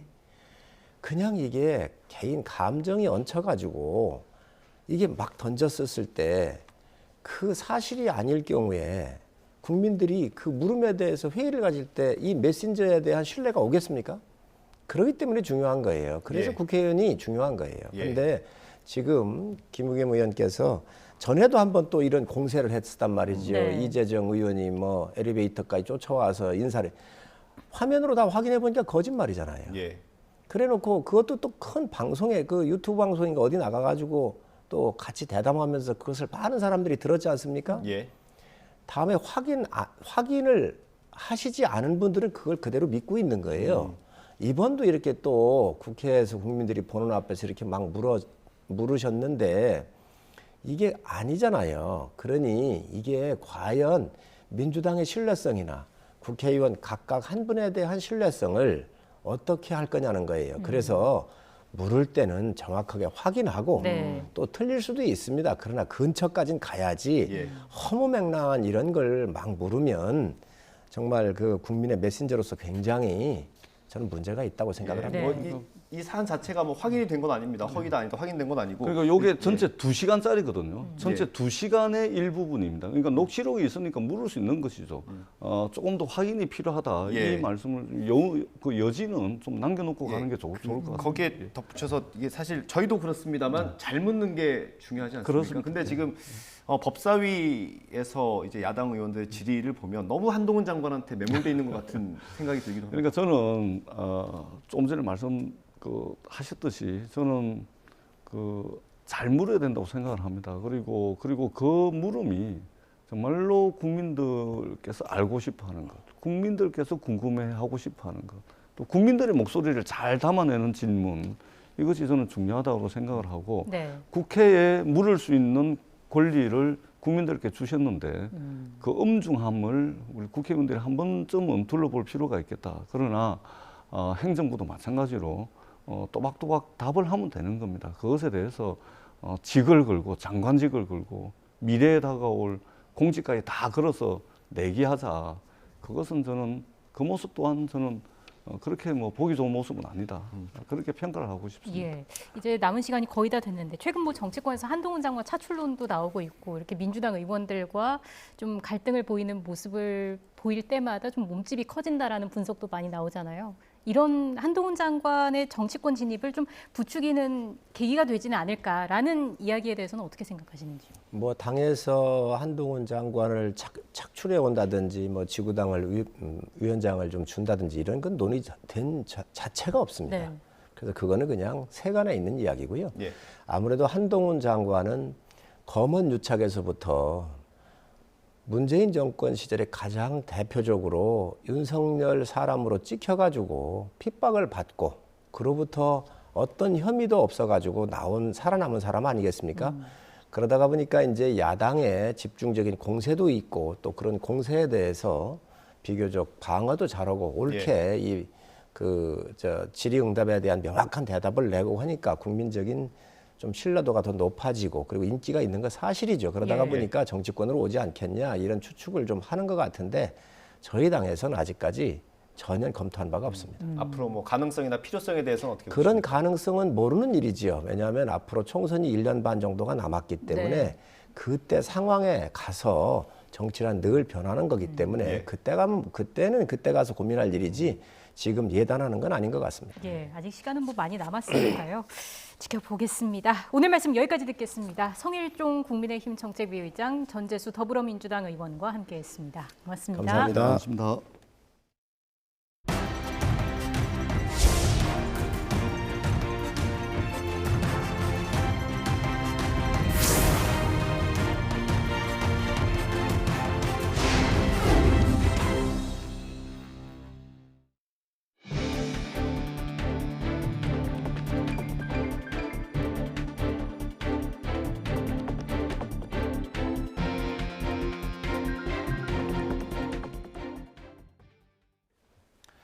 윤석열 대통령은 국회 시정연설에서 북한이 7차 핵실험 준비를 마무리한 것으로 판단된다며 대북 억제력 강화를 강조했습니다. 또 북한이 비핵화 결단을 내려 대화의 장으로 나온다면 담대한 구상을 통해 정치, 경제적 지원을 다하겠다고 덧붙였습니다. 직접 들어보시겠습니다. 유엔 안보리 결의에 대한 중대한 위반이자 국제사회에 대한 정면 도전입니다. 나아가 핵 선제의 사용을 공개적으로 표명할 뿐 아니라 7차 핵실험 준비도 이미 마무리한 것으로 판단됩니다. 우리 국민들이 안심하고 일상을 영위하실 수 있도록 한미 연합방위 태세와 한미일 안보 협력을 통해 압도적인 역량으로 대북 억제력을 강화할 것입니다. 북한이 비핵화의 결단을 내려 대화의 장으로 나온다면 이미 취임사와 8.15 경축사에서 밝혔듯이 우리 정부는 담대한 구상을 통한 정치, 경제적 지원을 다할 것입니다. 북한이 김정은 국무위원장 집권 10년의 성과를 과시하며 압도적 국방력을 갖게 됐다고 선전했습니다. 노동당 기관지 노동신문은 일면 논설에서 단 몇 해 사이에 제국주의자들의 위협 공갈을 확고히 억제, 통제할 수 있는 가공할 공격력, 압도적인 군사력이 비축된 건 김 위원장이 제시한 새로운 병진 노선의 승리라고 자평했습니다. 또 대국들이 국가와 민족의 이익을 제멋대로 흥정하려 들던 시대를 영원히 끝장냈다고 덧붙였습니다. 한동훈 법무부 장관은 자신이 윤석열 대통령과 심야 술자리에 참석했다는 의혹을 제기한 더불어민주당 김의겸 의원을 향해 거짓말로 해코지해도 되는 면허증이라도 가진 것처럼 행동한다고 비판했습니다. 한 장관은 오늘 윤 대통령 시정연설 참석차 국회를 찾아 기자들을 만난 자리에서 이같이 밝혔습니다. 앞서 어제 김 의원은 국회 법제사법위원회 국정감사에서 한 장관이 지난 7월 윤 대통령, 김앤장 변호사 30명과 함께 서울 청담동 고급바에서 심야 술자리를 가졌다는 의혹을 제기했고 한 장관은 그런 술자리에 간 적이 없다며 강하게 반발했습니다. 인천의 한 아파트가 완공을 코앞에 두고 갑자기 공사가 중단돼서 무려 100여 가구가 전세 계약금을 떼일 위기에 처했습니다. 건설사 측은 올해 원자재 가격이 크게 올랐는데 대출 규제로 자금 조달이 어려워져서 공사에 차질이 생겼다고 설명하고 있습니다. 비슷한 상황에 놓인 중견 또는 소형 건설사들이 적지 않은 상황입니다. 현장에 나가 있는 취재기자 연결해서 자세한 소식 들어보겠습니다. 김다현 기자. 네, 인천 미추홀구 아파트 건설 현장에 나와 있습니다. 네, 지금 김 기자 뒤에 보이는 아파트가 바로 그 공사가 중단된 아파트군요. 네, 그렇습니다. 이곳은 190여 세대가 입주 예정인 한 동짜리 이른바 나홀로 아파트입니다. 멀리서 보면 거의 다 지어진 것 같지만 아직도 현장에는 합판과 비닐 같은 건설 자재들이 나뒹굴고 있는데요. 이 아파트는 애초 지난 3월 입주 예정이었는데 갑작스럽게 입주 날짜가 미뤄지더니 지난 7월부터는 공사가 전면 중단됐습니다. 피해자 이야기 직접 들어보시죠. 또 어떤 분은 파혼 당하신 분도 계시고 지금 또 아들 집에서 신세 지고 계신 분들도 계세요. 이 목돈을 찾아야 다른 곳에 계약을 할 텐데. 이 아파트는 2년만 전세로 살고 별도 비용 없이 분양받을 수 있다고 홍보한 터라 신혼부부 등이 많이 계약했는데요. 갑자기 갈 곳이 없어지면서 인근 여관이나 원룸을 구해 가족과 떨어져 지내는 경우도 있다고 합니다. 피해 금액도 적지 않습니다. 100여 가구가 계약금 3,500만 원에서 4천만 원가량을 돌려받지 못하면서 피해액을 모두 합치면 40억 원에 달할 걸로 보입니다. 이렇게 갑자기 건설이 멈춘 이유에 대해 건설사 측은 올해 원자재 가격이 가파르게 오른 데다 부동산 사업 대출까지 꽉 막혀버렸기 때문이라고 설명합니다. 일반적으로 시행사는 미래에 들어올 분양 수익을 담보로 금융기관에서 사업비를 빌리고 건설사는 연대보증을 서 자금을 조달하는데요. 최근 분양 경기가 꺼지고 강원 레고랜드 사태로 촉발된 자금 경색 영향으로 대출이 원활하게 이루어지지 않으면서 중견과 소형 건설사 중심으로 자금난이 본격화하고 있는 모양새입니다. 건설사 측은 내년 3월까지는 완공하겠다고 약속했지만 매번 공사가 차일피일 미뤄졌던 터라 피해자들 불안감이 커지고 있습니다. 게다가 건설사 측이 인천 미추홀구 일대 빌라와 오피스텔 2,700여 채에 대해 갭 투자를 했다가 깡통 전세가 속출해 자금줄이 막힌 게 아니냐는 의혹도 일고 있는데요. 건설사 대표는 YTN 취재진에게 분양이 안 된 건물들이 쌓였을 뿐 갭 투자는 아니라고 부인했습니다. 주민 50여 명은 이달 초 시공사를 상대로 민사소송에 나서 아파트 공사 중단 사태는 법적 다툼으로 번질 전망입니다. 지금까지 인천 미추홀구 아파트 건설 현장에서 YTN 김다연입니다. 채권 시장이 얼어붙으면서 건설 현장에서 주요 자금줄 역할을 하는 프로젝트 파이낸싱, PF 대출이 멈추다시피 하고 있습니다. 이미 중소업체를 시작으로 연수의 부도가 진행되고 있다는 목소리도 나옵니다. 최기성 기자의 보도입니다. 경기도 화성시 장안면에 있는 8만 5천 제곱미터 땅입니다. 1,500가구 규모 아파트가 들어설 예정이었지만 시행사가 3,300억 원 규모 PF 대출을 갚지 못하면서 공매로 넘어갔습니다. 시행사에서 이제 불용 그 PF 때문에 이제 문제가 생긴 겁니다. 제가 알기로는 그 전에 그 시행사에서 딴 채무가 좀 있었던 걸로 알고 있어요. PF 대출을 받지 못하거나 이자를 내지 못하는 사례가 최근 건설업계 곳곳에서 나타나고 있습니다. 부동산 PF 대출은 준공되지 않은 자산에 대한 대출이라 부실이 발생하면 자금 회수가 어렵습니다. 이마트 부천 중동점 인수에 나선 한 시행사는 납부일이 2달 넘게 지나도록 매각잔금 3,430억 원을 내지 못하고 있습니다. 대형 건설사 역시 예외는 아닙니다. 서울 둔촌주공 아파트 재건축 현장도 7천억 원 규모 PF 대출을 연장하지 못해 시공사업단이 사업비를 상환하기로 했습니다. 연체 규모도 증가하고 있습니다. 카드사와 증권사, 보험사의 연체 잔액과 연체율 모두 지난해보다 크게 늘었습니다. PF 대출 평균 금리가 지난해 6%에서 올해는 12%로 2배 가까이 치솟았다고 업계 관계자들은 말합니다. 이자를 50억 내야 되는데 100억을 내게 되면 수익에서 50억이 마이너스 되는 거잖아요. 규도가 이미 많이 나고 있다고 저는 보고 있습니다. 작은 것도 아니고 큰 데도 또 나고 있고요. 지금 재벌시장은 이미 지금 7군데, 9군데가 이미 공매 중입니다.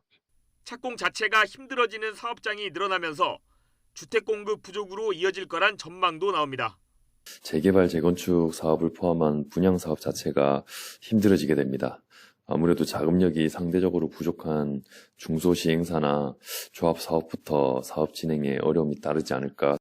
원자재 가격 상승과 금리 인상, 부동산 시장 악화 등이 원인으로 꼽힙니다. 금리 인상이 수분양자들한테 이제 금융 조달 비용을 높여가지고 분양 의지를 이제 좀 약화시키는 경향이 있고요. 또 사업 주체 입장에서는 금융 비용이 높아져가지고 개발 사업의 수익성이 떨어지는 보이는데 줄도산으로 이어지지 않으려면 정부가 대책을 내놓아야 한다고 전문가들은 조언합니다. 일정 기준을 충족하는 시행사, 건설사, 증권사를 대상으로 선별적인 특별금융 지원과 채권 펀드 조성 등 특단의 정부 대책이 필요합니다. 하지만 부동산 화랑기나 금리가 낮을 때 무리한 PF 대출을 받거나 내준 사례도 많은 만큼 대출 기준을 보수적으로 바꿔야 한다는 지적도 있습니다.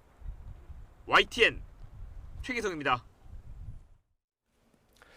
급격한 금리 상승과 레고랜드 채무 불이행 사태 등으로 자금 시장 경색이 확산하자 금융당국이 부동산 프로젝트 파이낸싱, PF 대출에 대한 전방위 점검에 나섰습니다. 금융위원회는 금융감독원과 함께 자금 시장의 유동성 경색 문제를 해결하기 위해 이번 달 말까지 업권별 부동산 PF 대출 현황을 파악하는 작업에 나섰습니다.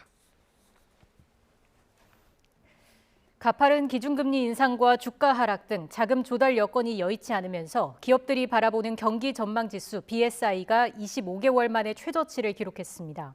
전국경제인연합회는 최근 600대 기업을 대상으로 조사한 결과 11월 BSI가 86.7로 8개월 연속 기준치를 밑돌고 있습니다. 전경련은 경기 침체로 기업들이 매출 둔화와 재고 증가, 자금 사정 악화 등 심각한 경영 위기에 직면해 있다며 금리 인상 속도 조절과 법인세 감세안 통과가 필요하다고 주장했습니다. 갑작스러운 사업 종료와 해고 통보로 논란이 된 푸르밀 노사가 사퇴 후 처음으로 만났습니다. 하지만 현재로서는 사측이 입장을 철회할 기미가 보이지 않는 가운데 노조 측은 고용 승계를 요구하며 강경 투쟁을 예고하고 있습니다. 보도에 박홍구 기자입니다. 지난주 전격적인 사업 종료와 정리해고 통보 이후 일주일 만에 노사가 만났습니다. 고용노동부 중재로 이뤄진 회동에서 회사 측은 여전히 경영상 어려움을 주장하며 기존 입장을 고수한 것으로 알려졌습니다. 하지만 노조 측은 일방적 정리해고는 말이 안 된다며 공개 매각을 통해 직원들에게 살 길을 열어줘야 한다고 강조했습니다. 직원들이 살 수 있는 길을 열어달라고 요청할 겁니다. 직원들이 살 수 있는 고용 승계의 길을 열어준다면 저희들이 충분히 고통 감내하고 동참하겠다는 얘기예요. 푸르밀 노조는 정리해고 통보 이후 대국민 호소문을 발표한 데 이어 내일 본사 앞에서 조합원 상경투쟁에 나설 계획입니다. 또 푸르밀에 원유를 납품하는 축산 농민들도 항의 대열에 동참하기로 했습니다. 다음 달 30일까지 전 직원 해고 통보를 했던 회사 측도 조만간 입장을 발표할 것으로 알려졌습니다.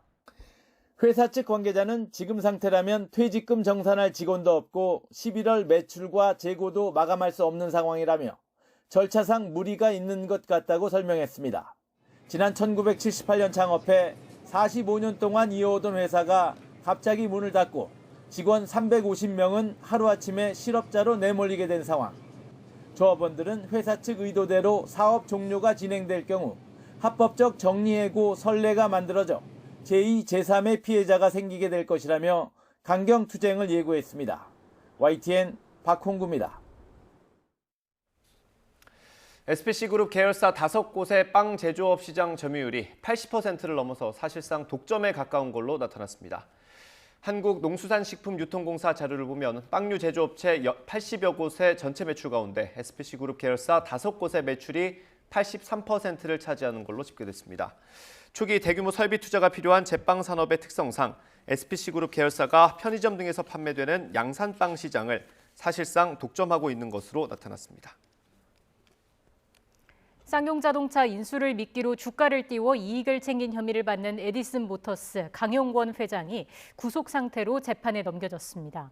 강 회장 등은 지난해 10월 에디슨 모터스가 쌍용자동차를 인수하려고 시도하는 과정에서 허위 정보를 공시해 주가를 띄운 뒤 차익을 실현한 혐의를 받고 있습니다. 에디슨 모터스는 쌍용차 인수 우선 협상 대상자로 선정됐지만 자금 조달에 실패해 합병이 무산됐습니다. 앞서 금융감독원은 지난 7월 에디슨 모터스의 불공정 거래 혐의를 포착해 각종 심의 절차를 생략하는 패스트트랙으로 사건을 서울 남부지검에 이첩했습니다. 기업 연구자의 절반 정도가 자신의 사회적인 평판이 대학 교수나 정부 연구소 연구원보다 낮다고 생각하는 걸로 나타났습니다. 갈수록 심해지는 기술 전쟁의 천병인 기업 연구자들의 사기를 높여줘야 한다는 지적이 나오고 있습니다. 김진두 기자입니다. 반도체는 갈수록 작고 정교하게 진화하고 있습니다. 같은 면적에 얼마나 많은 층을 쌓을 수 있는지가 경쟁의 핵심. 국내에서 개발된 238단 4D 낸드 플래시 메모리는 이 경쟁에서 세계 1위에 올랐습니다. 자사 경쟁력 같은 경우는 이제 전 세계 최고라고 자부할 수 있고요. 그리고 앞으로도 이제 기술 혁신을 통해서 계속 1등 우위 전략을 계속 추구하고 있습니다. 중소기업은 틈새 국산화에 집중하고 있습니다. 누리의 금속 소재 연료 탱크를 탄소 복합 소재로 바꿔 중량을 30에서 40%가량 줄였습니다. 항공기 좌석도 기술력을 인증받은 기업에서만 만들고 수리할 수 있습니다. 기술력을 확보하는 것에 그치지 않고 그 확보된 기술을 바탕으로 해서 뭔가 제품을 만들어내고 사업화를 할 수 있는 그런 방안까지 저희가 모색을 하는 것이. 심화하는 기술 패권 시대, 기업 연구자들은 마치 전쟁과도 같은 경쟁의 최전방에서 일하고 있습니다. 우리 기업 연구자의 70%는 자신의 일에 자부심을 느끼고 있다고 답했지만 사회적인 평판은 낮다고 생각하는 연구자가 절반에 육박했습니다. 산업계 연구자의 사기 진작을 위해 도입된 것이 기술 개발인의 날. 대학과 정부 출연 연구소 위주의 정부 재정 기념일이 과학의 날이라면 기업부설 연구소가 처음 도입된 1981년 10월 24일을 기념해 기술 개발인의 날을 만들었습니다. 대한민국 발전을 위해서 공헌한 그런 사람들이 제대로 인정을 받고 평가받을 수 있는 그러한 무언가가 있지 않겠는가. 그것이 곧 기술개발인의 어떤 동기유발을 시키지 않을까. 기업연구소는 국내 연구개발 투자의 79%를 차지하고 있으며 연구자는 44만 명에 달합니다. YTN 김유두입니다. 네, 조금 전에 들어온 소식입니다. 민주당 이재명 대표를 둘러싼 성남FC 후원금 의혹을 수사하고 있는 검찰이 안산시청에 대한 압수수색에 나섰습니다. 수원지방검찰청 성남지청은 오늘 오전부터 안산시청 체육진흥과 등의 수사관들을 보내서 과거 성남FC 인수 시도와 관련한 문건을 확보하고 있습니다. 안산시는 지난 2013년 10월 이재명 당시 성남시장이 성남FC 인수를 결단하기 전 한때 성남FC 인수를 검토했지만 구단 운영자금 확보의 어려움 등을 우려해서 인수를 포기한 것으로 알려졌습니다. 자세한 소식은 정리되는 대로 다시 한번 전해드리도록 하겠습니다. 금은방에서 손님인 척 행세를 하다가 귀금속을 훔쳐 달아난 10대 청소년들이 범행 하루 만에 경찰에 붙잡혔습니다.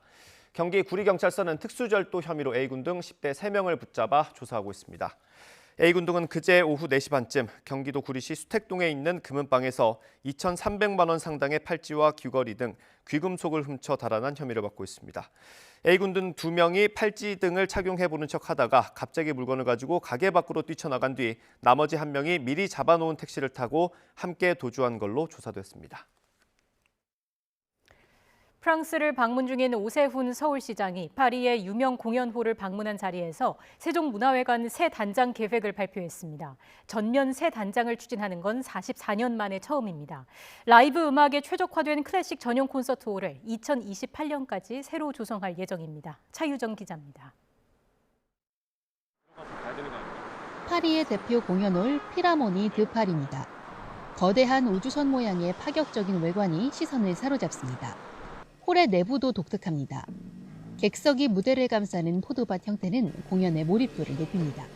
무대와 가장 먼 좌석 사이 거리는 30여 미터에 불과합니다. Oui, bien sûr, c'est dans la conception même de la salle. C'est une salle enveloppante qui privilégie l'intimité.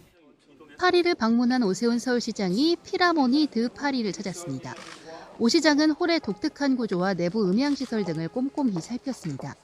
현장을 둘러본 자리에서 오 시장은 서울 세종문화회관 새 단장을 본격 추진할 계획이라고 밝혔습니다. 세종문화회관 전면 새 단장을 추진하는 건 1978년 개관 이후 44년 만에 처음입니다. 먼저 라이브 음향이 중요한 클래식 전용홀을 새로 만듭니다. 현재 강북 지역에는 클래식 전용홀이 하나도 없어 클래식을 제대로 보려면 강남까지 가야 합니다.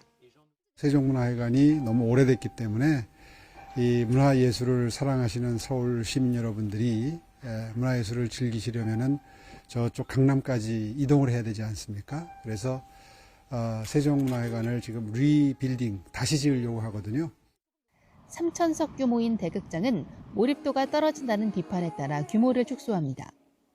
광화문 광장에서 공연 실황을 볼 수 있는 대형 외벽 영상을 구축해 시민 누구나 공연을 무료로 관람할 수 있게 하는 방안도 추진합니다. 지난 5월부터 연구 용역에 착수한 서울시는 오는 2028년까지 새 단장을 마무리할 계획입니다. 프랑스 파리에서 YTN 차유정입니다. 오늘도 바람은 다소 불지만 어제보다 기온이 빠르게 오르면서 낮 동안 활동하기 한결 수월합니다. 따스한 가을볕이 내리쬐면서 현재 서울 기온은 16.4도까지 올라 어제보다 3도가량 높은데요.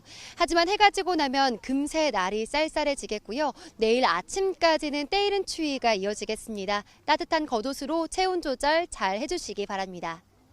현재 내륙은 구름 한 점 없는 맑은 하늘이 펼쳐져 있습니다. 공기도 전국적으로 좋음 수준 보이면서 무척 청정한데요. 다만 동해안 지역은 산발적인 비가 이어지고 있는데 이 비는 늦은 오후에 모두 그칠 전망입니다. 오늘 낮 기온은 어제보다 조금 높겠지만 예년보다 1에서 3도가량 낮겠습니다. 오늘 서울과 대전의 낮 기온 17도, 광주와 대구는 18도로 예상됩니다. 내일도 맑은 하늘이 함께하는 가운데 낮부터는 이맘때 가을 날씨를 되찾겠습니다. 이후 당분간 일교차큰 전형적인 가을 날씨가 이어지겠고요. 목요일과 금요일 사이 영동 지방에만 비가 내릴 전망입니다. 현재 동해상과 남해상, 제주해상에는 풍랑주의보가 내려졌고요. 최고 4m의 거센 물결이 예상됩니다. 또한 해안가를 중심으로 강한 바람과 함께 너울성 파도가 높게 일 것으로 보이니까요. 해상과 해안가 안전사고에 주의해 주시기 바랍니다. 지금까지 YTN 홍나진입니다. 뉴스앤이슈 마치겠습니다. 시청해주신 여러분 고맙습니다.